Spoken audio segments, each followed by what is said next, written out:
Hi everyone. Good morning, good afternoon, good evening. Welcome to another episode of Milanistas 360 with amazing co-hosts from all around across the other side of the world. Nathan, how are you doing, Nathan? How's it going, everybody? It's nice to be back. It's been a long time. It's nice to be back, and I think one of the good positives that we can actually start with today is that we'll go straight into it for the Monza game, and that was a win for us.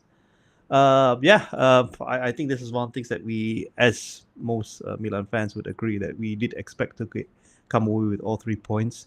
One of the things that we have a lot to talk about is that how we actually got the 3 points. So there's quite a bit of opinions to be shared on that. Uh, so Nathan, you watched the game, and so there's, some things that you want to tell us in terms of your opinions, how it went down.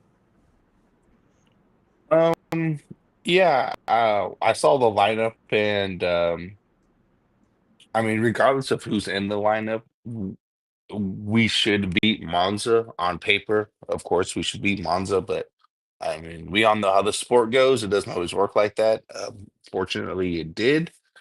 Um, our win was very unconvincing, but when you are trying to push for titles, sometimes you got to learn how to win ugly, and this was one of those wins that are ugly. Yeah. About the wins, and I just want to add a bit perspective that, and I see this not only in how we play with Fonseca around, but it's something that's been stemming since purely time. We start really badly. Uh, in the first 15 or was it 20 minutes, I think Maldini could have had a hat trick. So there were so many chances, and Mike was called on to make some big saves. Do you agree that this is, you could say, very worrying, and if we would try to dominate teams, that in the first 20 minutes anyone can really take the game away from us? What are your thoughts about that? Yeah. Well, let's get one thing clear for sure. Monza were 100% denied a goal. I'm not sure what VAR was doing or what the referee, I don't know what they were looking at. Um, but there was no foul there. And I think had Monza were allowed that goal, I honestly think maybe even Maldini would have scored because the pressure wouldn't have been as great to get that leading first goal. Um, but yeah, Maldini definitely could have had a hat trick, and he honestly was really toying with our midfield and our defense.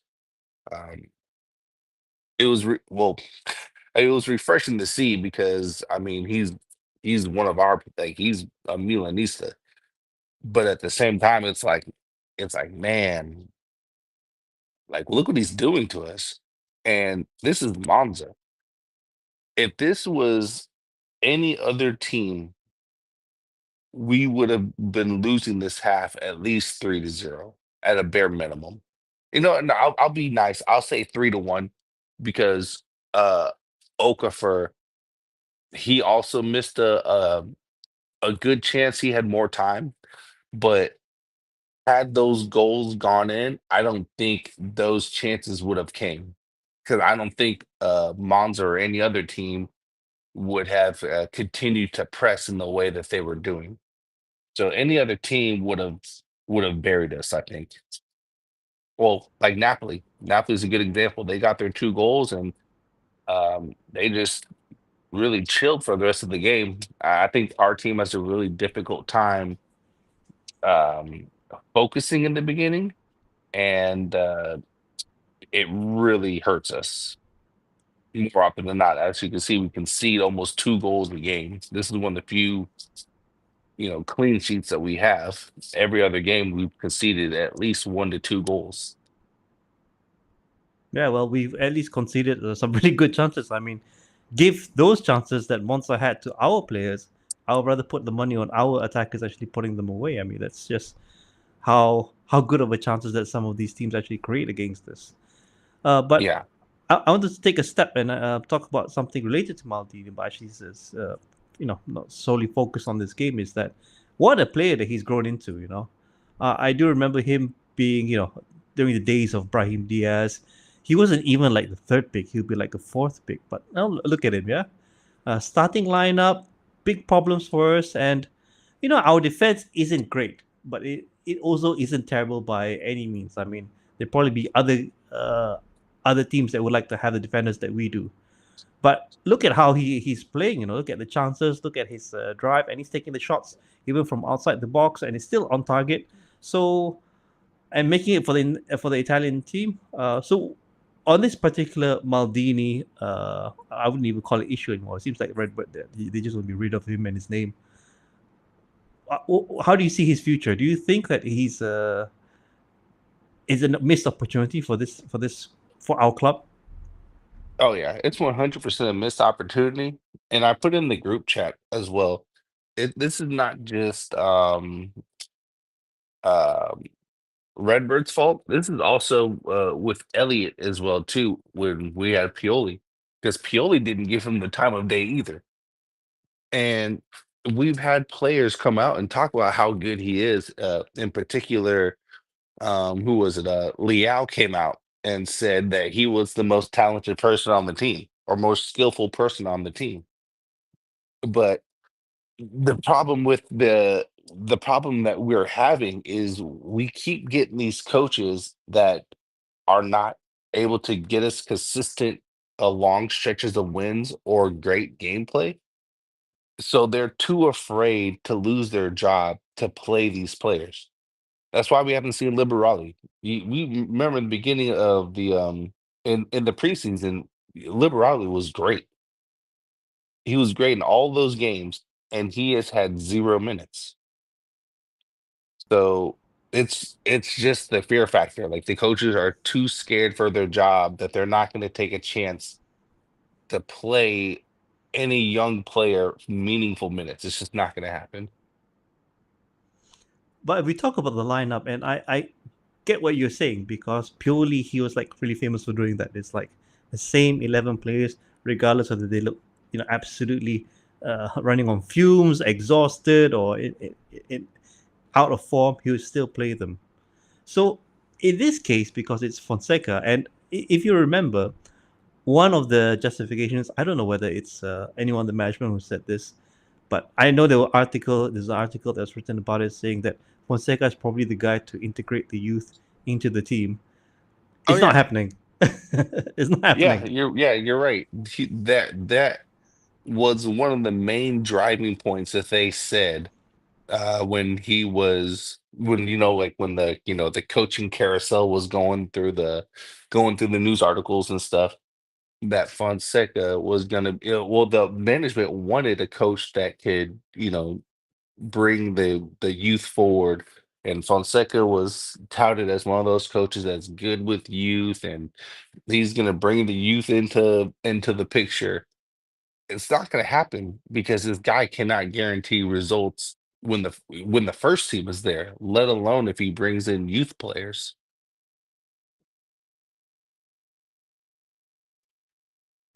Okay.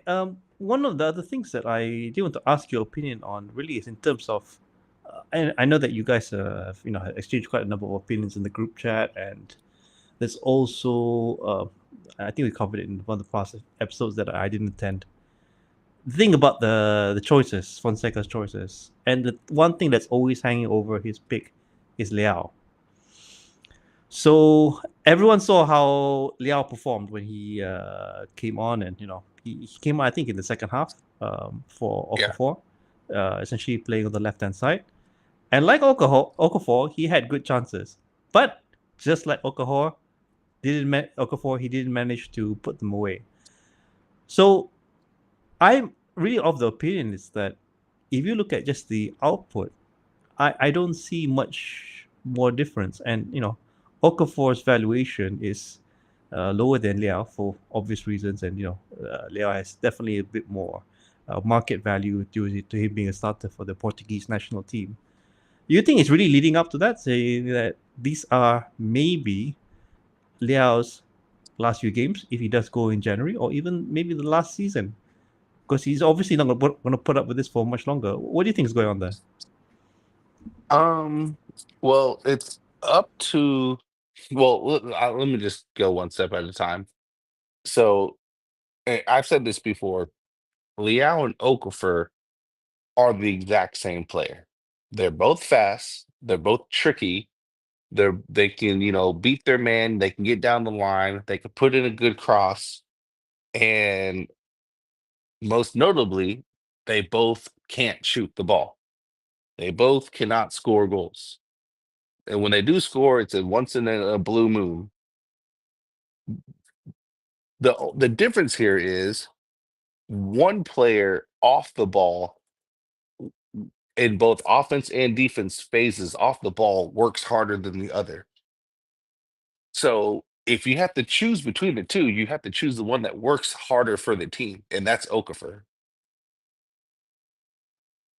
Um, Unfortunately, uh, Liao, that means that you got to be on the bench until you learn to play for the team.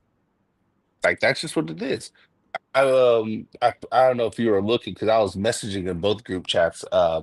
My thoughts while watching the game. I think it was the 52nd or 53rd minute mark.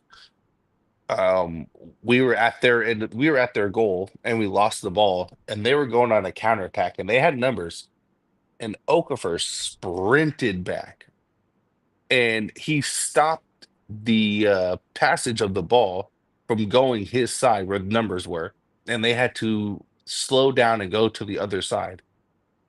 That is the difference. If that's Liao, he's walking and they continue that counterattack, and that can be the difference between the game, the difference between us winning or them possibly tying the game. So that those are things that fans need to understand. Like I know we all love Liao, we know what he can do, but we don't have the midfield coverage for him to just walk around. And the same goes moving on to the national team. It's the same thing. Yeah, he might perform a little bit better, but 99% of his games are horrible. It's just like when he's at Milan.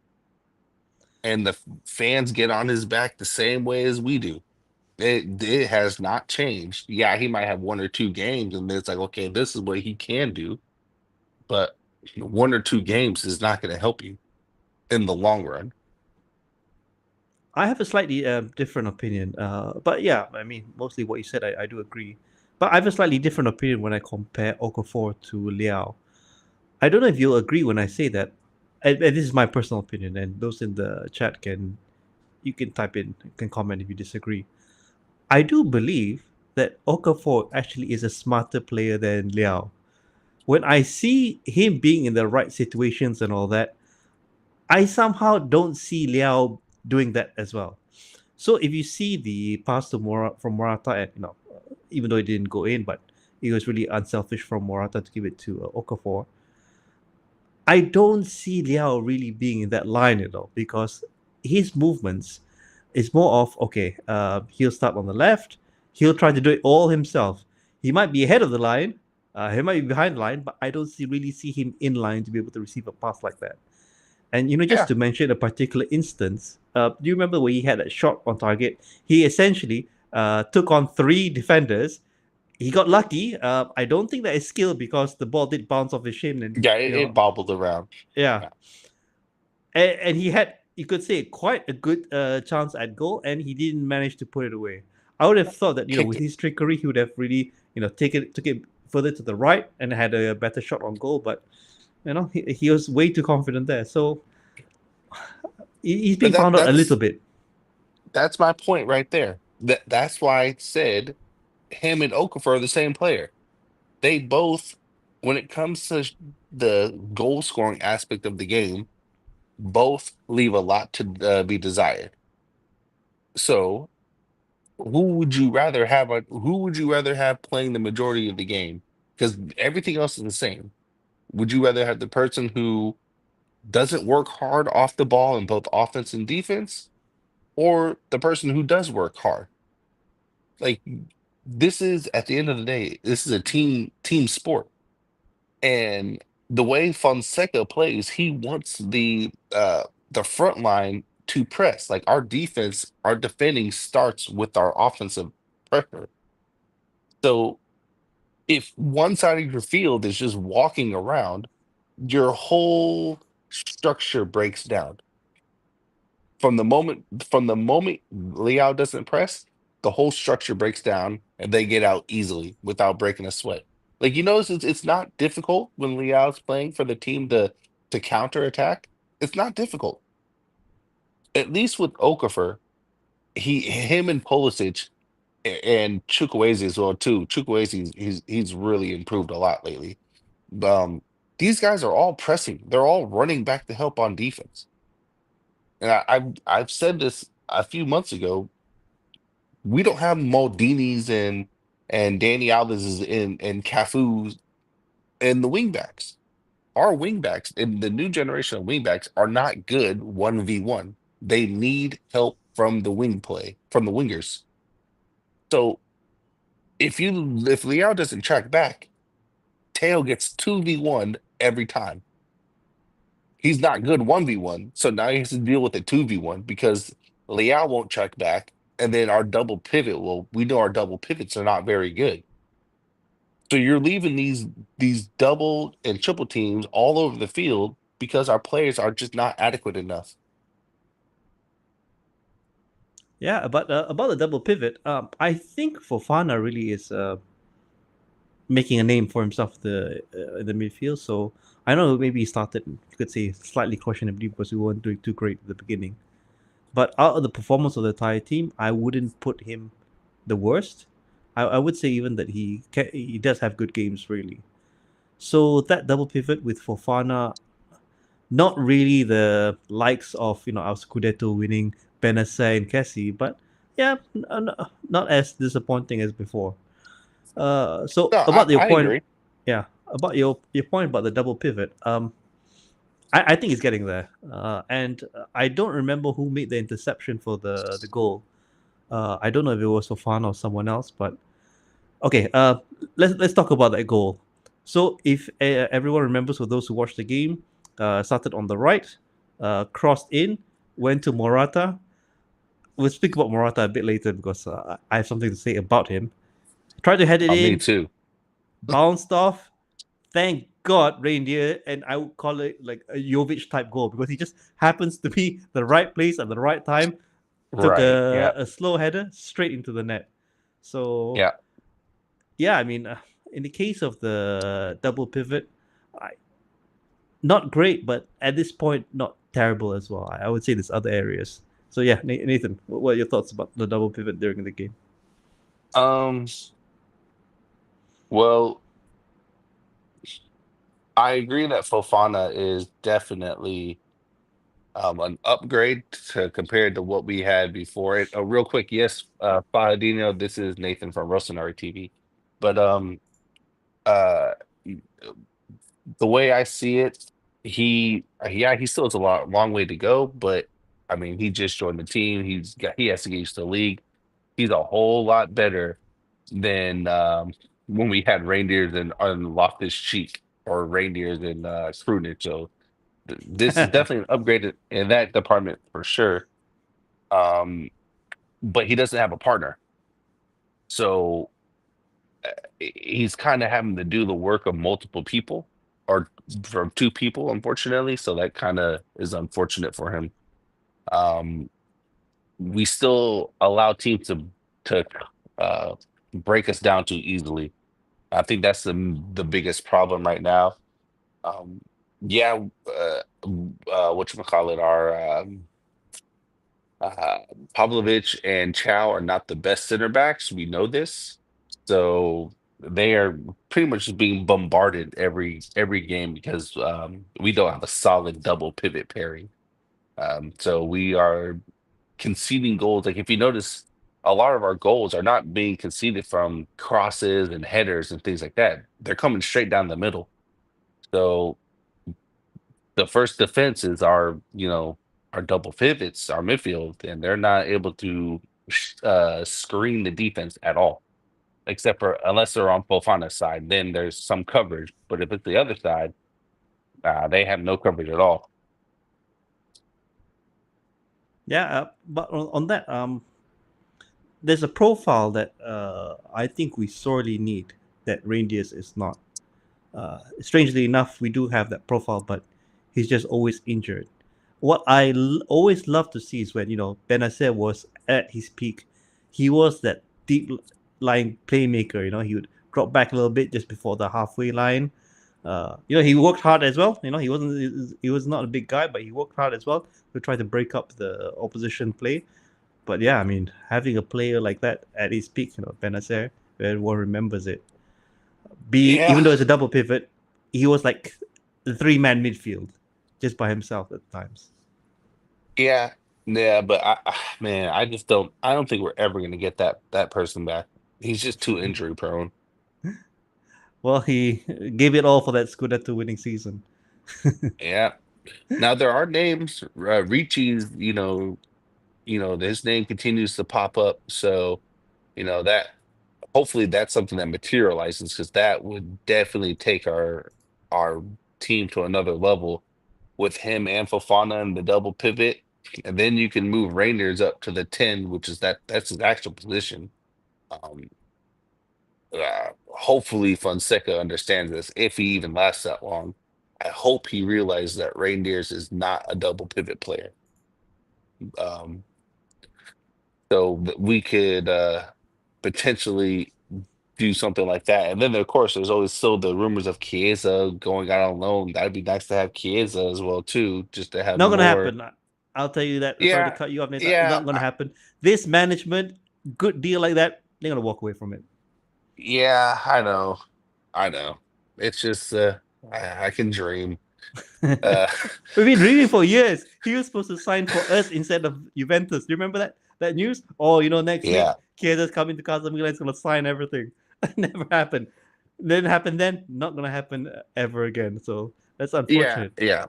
Yeah, I still put a lot of blame on Ellie as well too, because they did not take, people are always saying, "Oh, well, these teams keep overcharging Milan." No, they're giving the other teams the same price as well too, except the other teams come to better deals.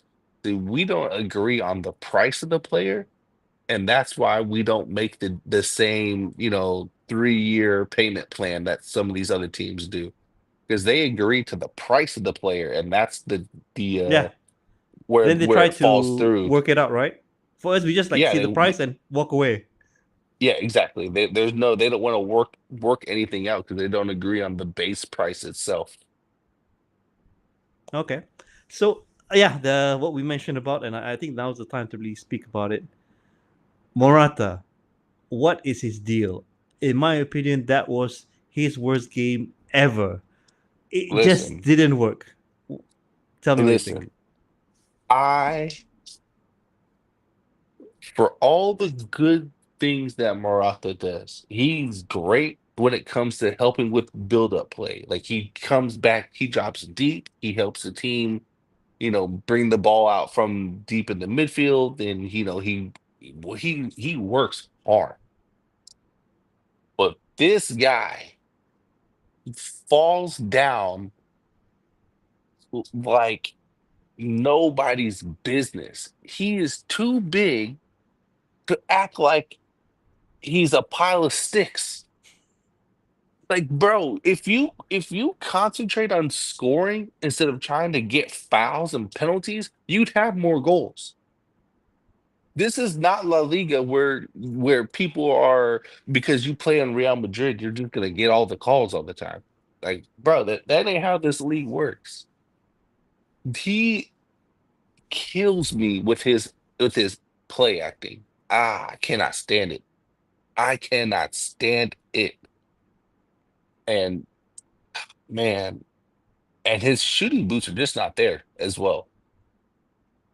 But again, he does a bunch of other stuff. At least if you're not going to score, at least all I ask is that you work hard. And he works hard, but he's got to stop play acting. Like he's got to stop. It's just I can't deal with that type of stuff. You know what I have observed? The way that this team tries to play to Morata, I think they're expecting him to be, you know, just like Giroud.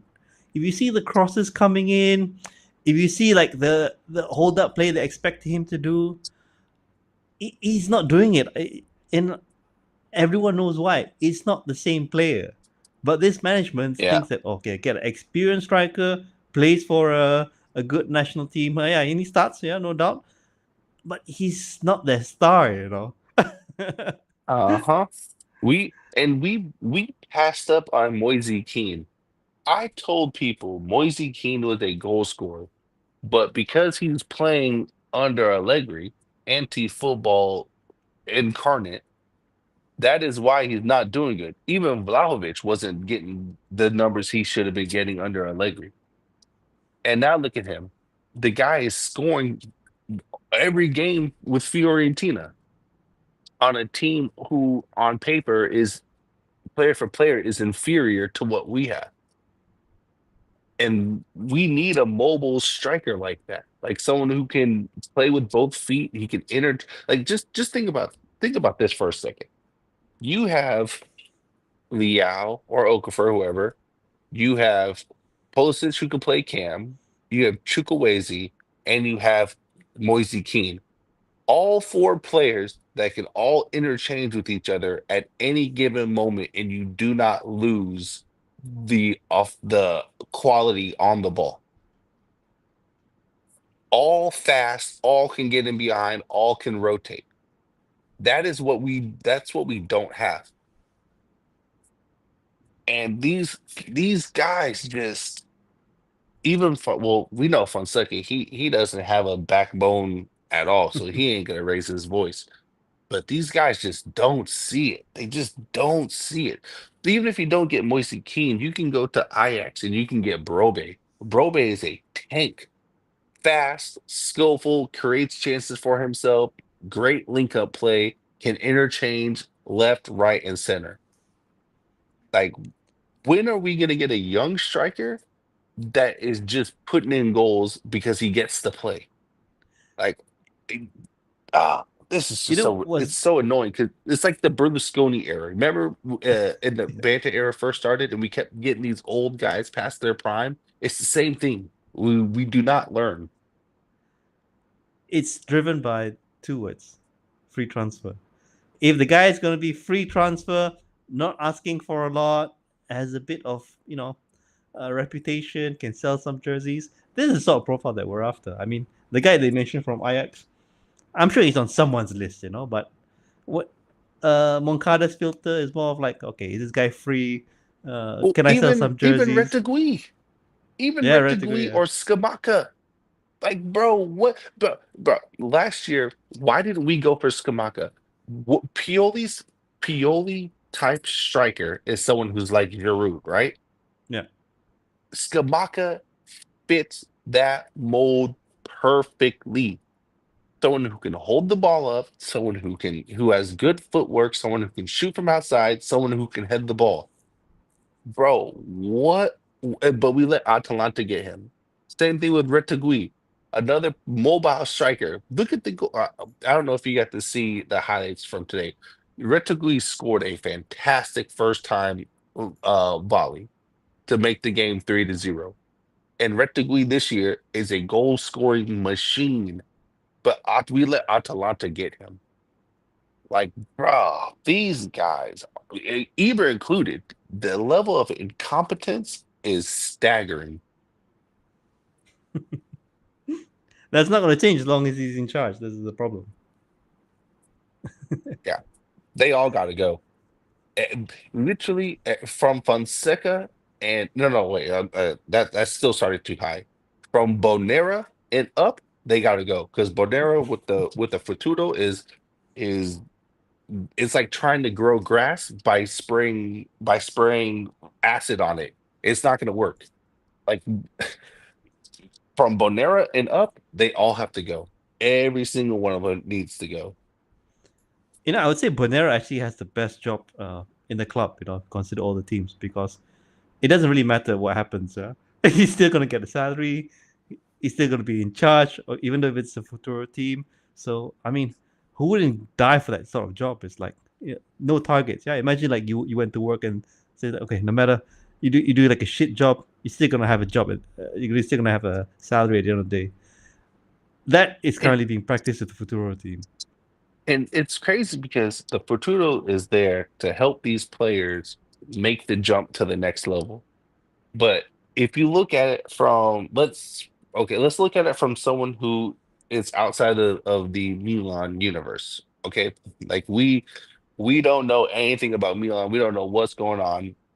And we're just gonna look at their B team. And these guys are like last in the league. You cannot justify without knowing any player, you cannot justify calling up any of them just based on their form. Yeah, You and know we've what I'm seen saying? last season, right? What happened when they were from the Primavera? They can score. Simic, he can score. Chaka Traore, he can score. But Yeah. if you see players in form, I mean, you can agree with this, right? Players in form can do wonders. When they're happy, when they're playing excellent football, and they got a passion for doing things, it just clicks with them, right? But in Yeah. Futuro, Yeah. might as well just like put them in. I don't know what the women's league. Not to underrate the women's team, by the way, but it's not the same anymore. Yeah. Yeah. You're right. And you're Uh, right, Fahadino, you're right. The management is trying to replicate what Maldini did, but what they don't understand, because Maldini also had a low budget, but his budget was increasing with the results. So it's fine, you know. And I remember when I think we finished, I want to say it was the year we finished it either in the top four or we might have finished fifth or something. And I remember Elliot came out and said, we spent money what was, in terms of where we would finish. So like if we finished in the Europa spot, that's what he would spend, that's the type of money we would be spending. And once we started getting to the Champions League, the budget increased. But these guys, man, these guys are like, man, they're built different. I don't know what their philosophy is, to be honest. Like I other than to make money while making as little cost as possible, I don't know what they're trying to do. But it's not going to work though. It's not going to work. And I don't I see us finishing outside the top four. oh, that's quite the prediction you got there. Bro, Fiorentina's playing better than we are. Fiorentina Atalanta with is gonna, Adley. I'll never forgive them for that. bro. Atalanta's gonna beat the brakes off of us. Napoli already beat us. Napoli's in first and they lost, and they're still in first. Yeah. Inter's better than we are. Yeah, we beat them, but what Larrett from Rosemary TV pointed out, he said that we could actually beat them because they'll underestimate us, and that's what happened. So shout out to Larrett on that one. Um, but Juventus, they're doing better than us. All these teams are doing better than us. Lazio's doing better than us. I don't think we'll beat them. So yeah, I just do not see. I don't see if these teams don't fall apart. I don't see us making the top four.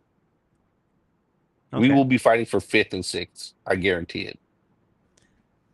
So before we talk about the other teams and maybe some of the other games that happened during this round, there's one other player that I wanted to ask you about and get your thoughts. It's Terracciano. Terracciano last season, yeah, a bit of a underwhelming, you could say even disappointment. But this season he's been used quite a bit. So he's moved from being a left back covering for Theo now into right back, and Calabria, sadly for me, Well, because he is not a quite right the back, I fan. thought. Yeah, Right. naturally he's Yeah. a right back. Yeah. So Yeah.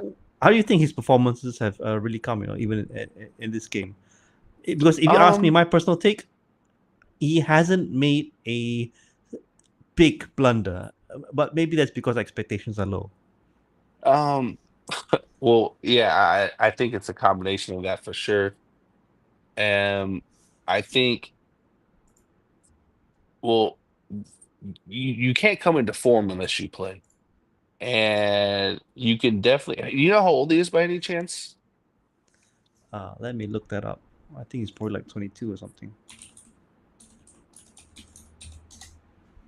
Uh, is he 21? Okay, yeah, okay. So he's 21, and we know in Italy that these young players really don't get a chance until they're like, 20, 21, 22 years old. So at this point, he's easily, can be considered rough around the edges. He's like a rough diamond, essentially. So I think with more game time, I'm not saying he's to become world class, but I think he'll be a solid player. Calabria solid or Emerson Royale solid? Um, well, let's go with Calabria solid because at least we Okay, know okay. Calabria can defend when he's on his game. Okay. Luckily you added that in because Yeah, yeah, yeah, for sure. But don't get me wrong, I'm one of the biggest supporters of Calabria, but I'm also a person that's gonna call stuff out as well too. So if a player's not playing right, then hey, you get what's coming to you. That's the bench. Okay. And I think just to round off the particular game, who do you thought played the best, the player of the match? For Milan, Yeah, Jesus. I guess I'd have to go with uh I'd have to go with I think I'd have to go with Mike. I was thinking Mike the same thing. If he didn't make Mike the save, made he a would be few so good screwed. saves, yeah. Yeah.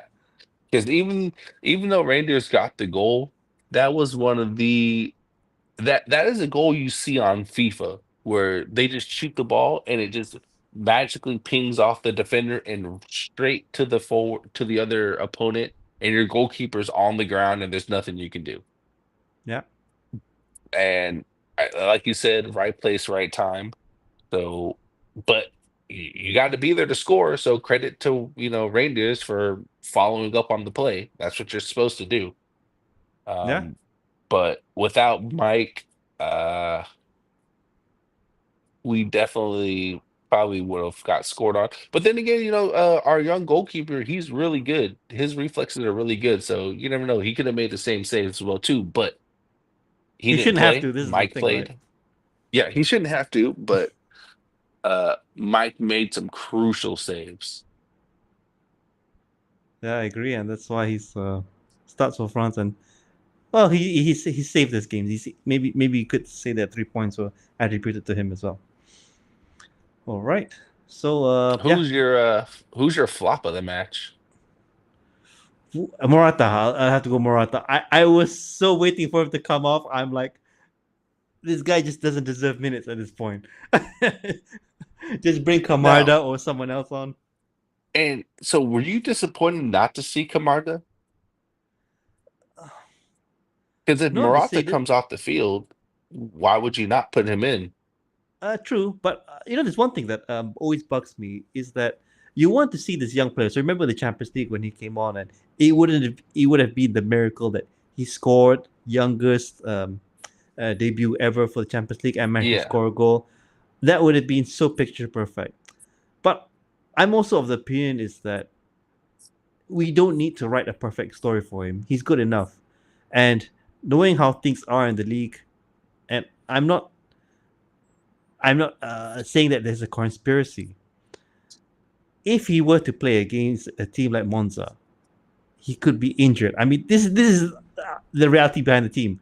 As good as you are, as much of a high potential you are, you can have that career-ending injury, or you might have even the ACL, whatever, and our medical team's not going to do anything about it. It'll be the end of the kid. So I would this say is use him sparingly. this is true. Um, but it's being in a contact sport, it is a occupational hazard. Yeah, Um, and I think he needs to get real minutes. Like when how Leao comes on at like the 60-minute mark. Camarda needs real minutes. And if you can't put him on against Monza or against these other small teams, like when do you bring him on? Like hell, even against Napoli, we brought him in. We were losing 2-0 since the end of the first half. And you wait till the end of the game to put him on. When you need a goal, Abraham's out injured, Jovic is out injured, and the only natural goal scorer you have is Camarda, and you don't put him in. Like the when are they going to get real time? Meanwhile, Juventus puts in teenagers and they win game and they're scoring goals in big games against Juventus. Like Camarda has to man. Like, and I know people want to protect him and things like that, but the kid, his body structure, he's a good structure. He has a good size. Most strikers, with the exception of Lukaku, are not stronger than center backs.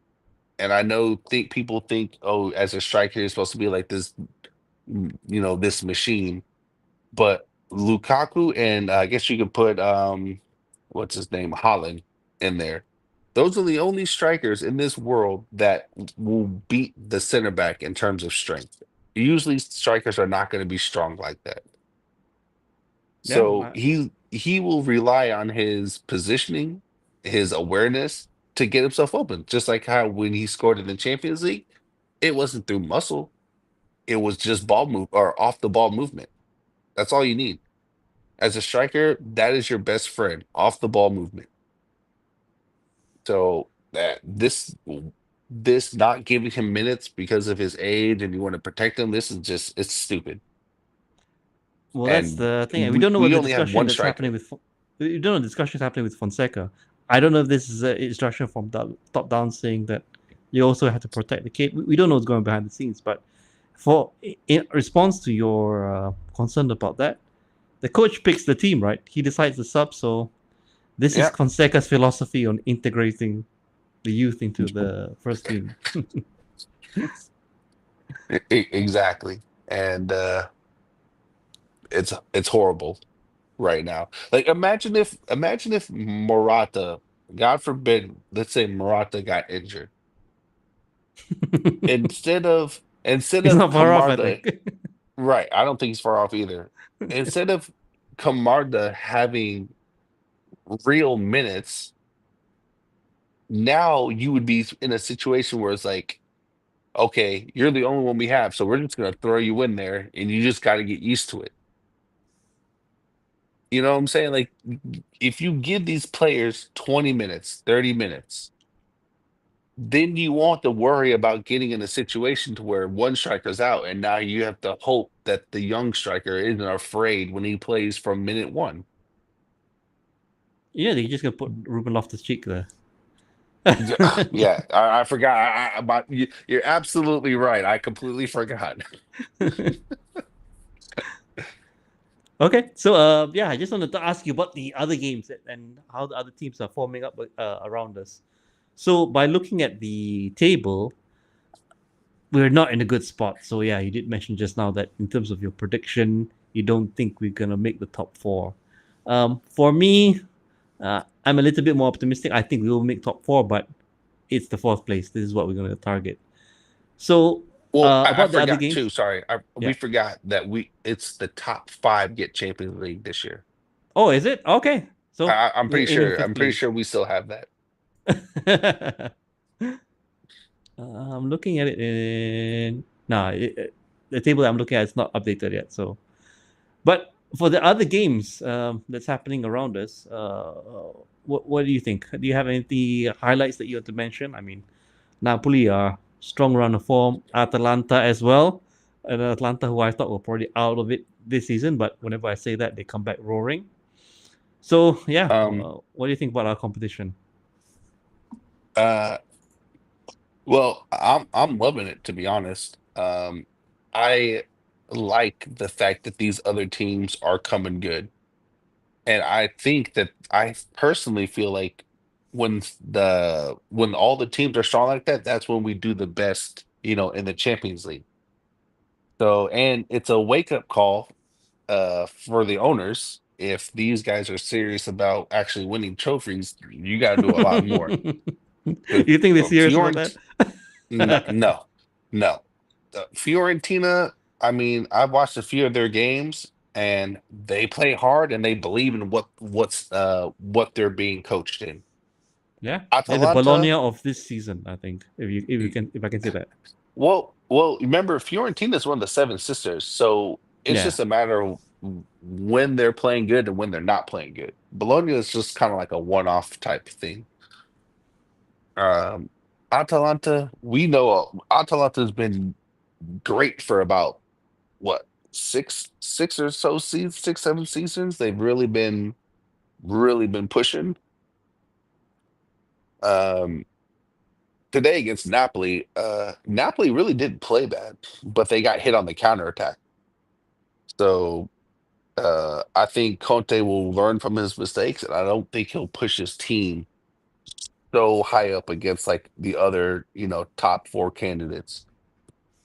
Um, let's see who played yesterday. Let me see. yes, Um, yeah. I have to,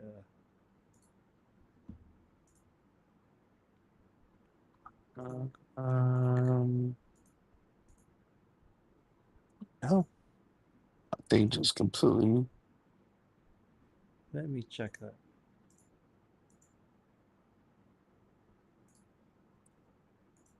Oh, well, other than Milan, Juventus, of course, Yeah,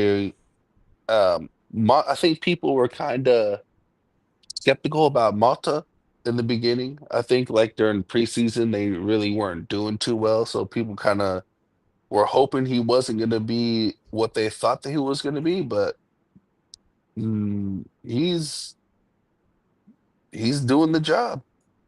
I yeah. was I was kind of skeptical because what he doing that with Bologna is not the same thing. Like the pressure is different from Bologna to Juventus. So I wasn't sure if he would be able to continue what he was doing, but I mean, he's doing the job. Like they're right there. They're fighting for the Scudetto as well too. So it's gonna be difficult. It's gonna be difficult. Yeah, but in terms of the how I see Atlanta, and they may have this strong run, but they're a bit like us in the sense that they will have that period where they drop off in the big way, but that still keeps Mhm. them in top four. So again, credit to Gasparini and how he gets the team up and running, but I'm not seeing them keeping this pace until the finish line. Um, so I think Atalanta's problem was that they never had this many out and out goal scorers. They've always, they've had like they had who they had? They had Zapata and Yeah, Muriel's kind of like a support striker. But Zapata, he was getting up there. They didn't really have when he was out, that's when they would struggle. But now they have Skamaka, they have Lookman's really just been a monster, like just incredible. since last They season have as well. I think two Retegui. seasons he's been great for them. Yeah, you have Retegui that's just a beast as well too. And then if by the And grace of CDK, God, don't forget. if well, yeah, CDK is playing in his natural position, so he's more comfortable and there's less pressure at Atalanta. So that's good for a lot of these players. It's good for the time being. And then if Zaniolo could get back to his best, that will be another amazing asset. The Atalanta didn't have this type of offensive firepower before. So I think because of that, and if Scalvini can come back and get back to his best, because remember, they don't have Scalvini. So if these guys can all come back to their best, Skamaka too, he's out injured. I think they're gonna push. I think they can go a long, long ways because they have so many offensive threats now compared to what they used to have. I think we need to watch out for them a lot more than what we probably think we should. Okay. So yeah, in terms of the what's happening next, the next game is actually against Real Madrid, and you spoke about the Champions League earlier just now. I took a peek at how Real Madrid's been doing. Still a powerhouse of the team, no one can deny it, but they aren't doing too great. They've conceded goals, even in La Liga, and you've seen what happened against them in the Clasico very recently. Champions League, they're doing fine as well, but still, clean sheet is not something that they're doing too well on, considering their team. So, how do you think? What do you think is going to happen when we play them Okay. away? So uh I've watched Madrid games and I've said for a long time that their back line is literally garbage. And if they were smart, they would have gone for guys like Calafiori and Gabbia as well too. Go get Gabbia. But um they need to get some Italians, and I think Ancelotti should know better. He needs to go get some Italians, and then that backline will be fine. But to me, their problem is that they're trying to convert Mbappe into a striker, and well, it's just not working. And he doesn't know the type of runs he needs to make. He just uses his speed, and at the highest level, just being fast doesn't really matter much. You got to have the the right instincts to be a striker, a proper striker. So they do give up goals, but they have the fear factor. And I think we have no chance against them. Not even a bit. I mean, come on. If you were to draw, it wouldn't be that bad. No, because if we had Gabia still, then I would feel a lot better. But Pavlovich and Chow are I ain't gonna be nice. They're horrible defenders. We got Um, Tomori. Come on. Especially Pavlovich. They're horrible. Pavlovich is only good when he can see the person. If the player is behind him, Pavlovich, it wouldn't matter if a tank rolled behind him. He wouldn't know it was there. He wouldn't hear him. He wouldn't know anything about it. He has severe tunnel vision, and it's only in his what his vision can see. He doesn't look behind him. Chow is just Chow is just oblivious. He's like the little brother that you give the controller that's not plugged in, and he just starts messing with the sticks. Mm, the next time you watch Gabia, I want you to just or well, when he gets back from injury, I want you to just focus on him, and you'll see that every 4, 5, 6 seconds, he's checking over his shoulder. He's looking left. He's looking right. He's making sure there's no one getting in behind him, or no one's making runs behind him. That the goal that Lukaku scored does not happen if Gabia is there. I can guarantee it because Gabia's defensive awareness is is top notch.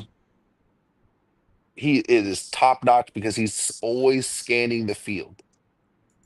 So if we had that, I would feel a whole lot better just because he would be able to track runs. Obviously, he's not the fastest, but it's for someone like Gabi, it's all about anticipation. And he is the best at that. And as far as I know, um, I don't know if Tomori's going to be there. I don't even know what happened to Tomori. Um, so without anyone fast, yeah, it's going to be a disaster. Vinicius is going to obliterate Calabria. Emerson Royale. Oh, Calabria, I think, right? He should be back, Calabria. I don't think Calabria will start just because he's been injured for a while. I Right. think it'd be better just to let him kind of. come in like how he did, like come in and get a few minutes and just kind of build back up. We know how our injury situation always is. They come back early, then they get injured again. So they need to take the slow approach. Well, in Calabria's case, if he got injured again, maybe the management wouldn't mind. At least they got an excuse not to play him or not to take him around. Well, it's funny because it's games like this that Calabria becomes he becomes a monster. Like he pockets Kavicha, he pockets Mbappe. Like it's then the next game after that, he forgets to tie his shoelaces and then we get scored on. And so it's just weird. And these are the types of games where he just for whatever reason he remembers that he can actually defend and he just does a great job. Um Tayl's gonna have a hard time Yeah, because if Liao starts, Tail will have a hard time because he's gonna be double teamed a lot. yeah, I can see that happening. But then anything can happen. So in the case of Real Madrid, and John mentioned it, uh, yeah, they've not played in about 2 weeks, and the most recent one, the El Clasico, didn't. Yeah, they lost that game. They might be out for blood, or it might generally be this is their, uh, how do you say it, their rotten patch, if I can Mhm. call it that. That's another option that can It's happen, right? yes, and in normal circumstances, I would agree, but their coach is Ancelotti. Yeah, our Ancelotti. Yeah, our he is our Ancelotti, and we know Ancelotti does not play games like that. So I think they're going to be ready. I think they're going to be out for blood. Um, I think what we could do is hope that Vinicius is going to be out to try and you know show the world that he should have won the Ballon d'Or, and maybe players get a little selfish, and maybe we can capitalize on that. Um, if not, bro, we're getting beat. We're getting beat. So, what is your prediction for the score? How bad do you think it'll get beat? Um,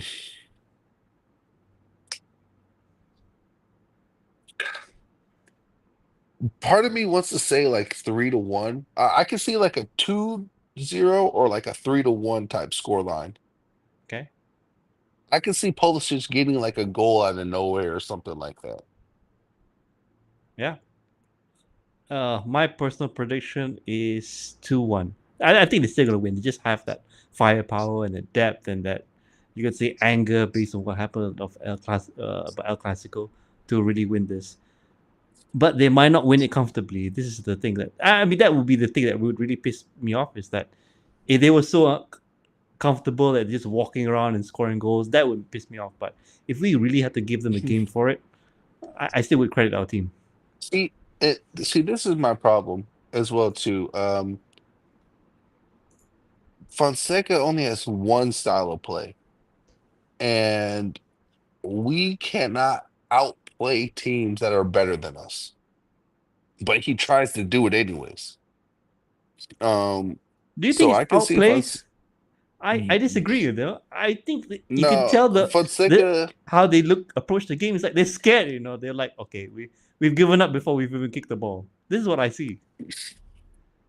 Well, I'm just kind of going off of what I've seen, what I think I've seen so far. Like we try to actually play. They don't really try and be conservative. I think in it's like in the beginning of games, I really don't know what goes through their head. I don't know what type of inferiority complex they have, but um we tried to play. At least I can say Fonseca tries to play, but we don't have the players to outplay Madrid. We don't have the players to press Madrid. Madrid have a lot of press resistant players. And the way we press, they're gonna walk right through us. And yeah, man, I just don't see any hope. I really don't. Like Madrid found out the hard way because none of their players can, in terms of actual pure gameplay, can outplay Barcelona. And they found out the hard way. You can't just press Barcelona just because you're Madrid. You got to have an actual game plan against Barcelona. So the same thing applies to teams lower than Madrid. You got to have an actual game plan. And Fonseca does not have any game plan. I think his game plan now is like, okay, let's just start Liao for a change, and if this all turns to a collapse, just pin it on him. Bro, look what Monza did to us. Yeah, yeah. Look, look what Parma did to us. Bro, look what these lower teams are doing to our midfield. And now you look at what Madrid can do. Like, bro, it's just not going to be good. And honestly, I can see Loftus-Cheek starting this game. I can. I would be I can surprised. see him wanting. I can see him wanting to add some physicality to the midfield because Loftus-Cheek, for all his shortcomings, he can drive the ball forward. He is good at that, and he can shield the ball.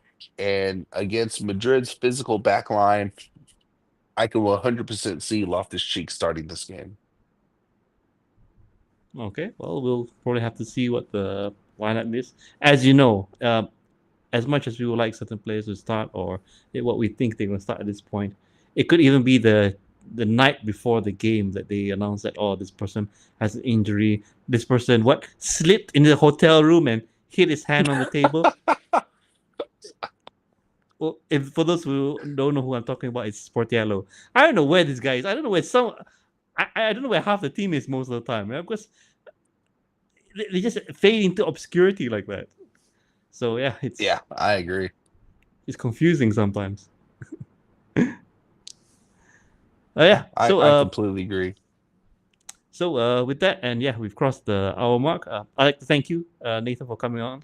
And you're always welcome back anytime, especially when we do our next pod, weekly pod, or our special pod when it comes to certain topics. I'd like to thank everyone in the chat. We had John, we had Gunardi, we had Fadino. Let's hope I don't miss anyone else out. Nico, you're here as well. Yeah, thanks to everyone for joining. And yeah, uh, hope to catch you the next stream where we'll have hopefully recapping maybe a amazing performance out of the blue against Real Madrid that will really set us up for a Scudetto push. Hopefully, I mean, Scudetto push. you can agree that it's still somewhat early in the season. We can still pull off something, even if we don't win it. We can still give them a run for it. What do you think? No, I completely disagree. Okay, maybe I was too optimistic then. No, Okay then. Yeah, it's just like last year. Before we go, last year, yeah. a number of us said that come October we are going to be out of the race in everything, and here we are at the end of October, early November, and as of right now, it's not looking like we're in the race for the Scudetto. Yeah, So yeah, no, well, I do not. I think we are definitely out of this right now. okay. Well, we will all be happy to be wrong, right, Nathan? Yes, yes. Okay, well, thanks again, Nathan, and yeah, to everyone else Yeah. who's watching out there, I appreciate your Thanks for likes. having Please me. subscribe. Yep. Thanks, Nathan, again for coming on, and we'll see you next time. Let's cue that video if I can find it. Okay, Forza Milan, everyone. Have a good evening. Or some Milan.